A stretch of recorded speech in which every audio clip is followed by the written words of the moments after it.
Welcome to Btekt. David here. Make sure that you hit subscribe, smash the like button for me, and let's get going. The Sony Xperia 2 was leaked yesterday and we got real press images of this device. And it is eerily similar to the Xperia 1, but with the camera module moved to one side. But as it turns out, this will not be called the Xperia 2. According to the Sony fan site Xperia blog, we have these real press images and now renders from this device. But this should not be thought of as the Xperia 2, but should be thought of as a light version of the Xperia 1. Let me give a big shout out to Direct Mobiles for looking after us here at Btekt. Over 24 years of award-winning customer service and a great place to look if you need a new phone. Their link is in the video description below or search directmobiles.co.uk. The renders give us the colour schemes that will be available, including the standard black, as well as a dark blue and what seems to be like a return of what for me was the best colour of the Xperia XZ2, and that is this red or crimson.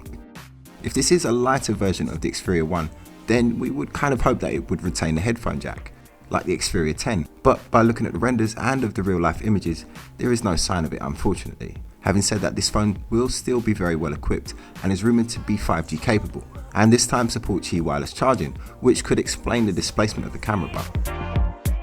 Speaking of the camera, the Xperia 1 was recently rated by DxOMark and got a pretty poor score. It was rated the equivalent to something like last year's mid-range smartphones with a score of about 74. As I mentioned in my camera review of the Xperia 1, this is not a problem with the hardware, the problem is yet again with the software, and DxOMark said that the image processing is where the Xperia 1 is let down. I'll say it again, the camera has the potential to be among the best on the market. All they have to do is sort out the software. And with this new device, they have the perfect opportunity to do so. The Xperia 1 with that 21:9 screen aspect is an extremely tall device, and I think people with even quite big hands would probably struggle sometimes. So I think a smaller version of this handset definitely makes sense. I think maybe the female hand in the press images tries to illustrate that fact.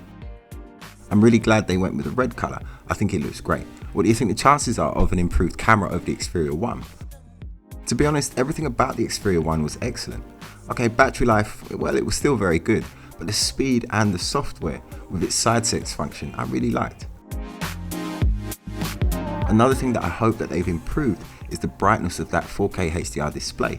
There is no doubt of the quality of that screen, but its brightness is definitely significantly less than other phones, let alone other flagship phones. I've got my fingers crossed that hopefully Sony will have fixed all these issues in this new handset. It should see its release at IFA next week, and I'll be there at the launch, so make sure that you're subbed to Btekt for this and all of the other phones that we're expecting to see this year. Anyway, that's it from me. So what do you lot think? Are you excited about this new Sony, or is it just too soon since their last device? What about that camera? Do you think they'll improve it, or do you think it's just going to be the same one from the Xperia 1? I really hope it's not, and I hope that they've improved it in some way. But we'll just have to wait and see. Anyway, let me know what you think down in the comments.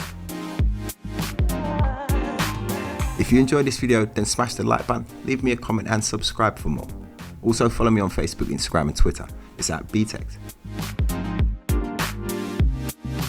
Thanks for watching. My name's David, this is Btekt.